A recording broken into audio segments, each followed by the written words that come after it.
Thanks for checking out this video. Up next in my little collection overview is my Vfc Xm177E2. This was my first VFC gas blowback AR.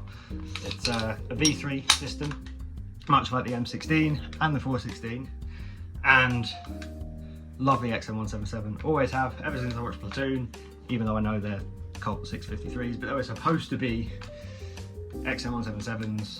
Played lots of Vietnam like war games when I was a kid, Battlefield Vietnam, Viet Cong, and the Xm177 is iconic as like the first real sort of Car 15 AR carbine, and like I always wanted one in my collection basically. I had several AEG versions obviously, and had the WE, several of those that I've messed around with and broke very easily because everything in them is made of cheap cheddar. And then when VFC released this, I sold my WE rifles and managed to pick one up as soon as they were released. I love that it comes with an aluminium stock, like a proper aluminium stock.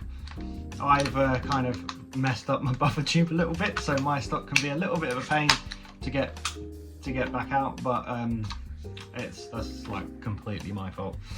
I was basically just like hammering the back of the buffer tube to try and get something out of it, but ended up cocking it up. The other thing I really like about this is that they got the finish right on the AEGs. The GMP ones have a nice colour. I'm not sure how well the camera's going to pick it up, but it's like the Colt grey. VFC did a great job of getting the Colt grey. The WE ones are obviously just like a cheap black paint and it makes it look very cheap and toy-like. This looks a lot more better. And yeah, I love it. This magazine is just I'm pretty sure it's a VFC V1 mag that I got for free, that I used to use as like a display mag. It does run with all the VFC mags, obviously.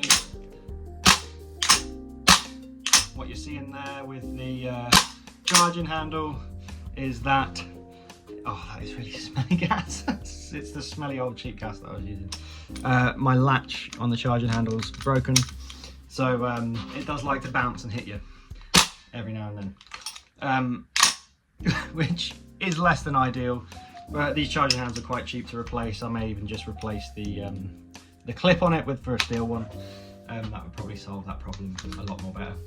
I have obviously mounted an M203 to it with a mini 203 heat shield because vibes, that's all. That is absolutely all. I don't need a better reason than that. For some reason it's locked right now and I can't open it. Never happened before. It's probably something stuck in the way. But I only use 203s for the look, for the LARP. I don't actually use them. I don't think they're very practical. Tag rounds would be great in them. This has a CO2 tag shell in it. It's been modified to be able to fire the tag shells. It's an S&T launcher that's been sort of like rifled, if you can see that down there. But the tags are really expensive, so I haven't used them yet. They're more money than I would like to spend on grenades. I think if another mate of mine had a launcher and we went in on some together, like Bulk got some tag rounds, I think that would be worth it. But I'm not a 203 user enough. I just like the way they look, so I can't justify spending the money. Like they are expensive. Like sometimes it's like I could just get a pistol. Like I could treat myself to a new pistol instead of all these grenades that are very expensive. But anyway, I've got a real aim point up on top. I know that's not exactly Vietnam-esque, but it is kind of more of a 90s. Imagine like a Delta Force Armory or something just had a bunch of Xm177s laying around that they carried on using in the 90s or the late 80s. Yeah, that's the kind of vibe I'm going for with it. Sort of more Panama than Vietnam with this, really. But obviously, with the furniture swap, take the optic off, I can run it as like a Vietnam primary as well. Super cool gun. One thing I will say about VFC is they got the colour really well right on the receiver and stuff, but the finish, the actual paint quality is pretty terrible. It comes off quite easily. If you look at it too hard, it will just start coming off. I don't know if you can see.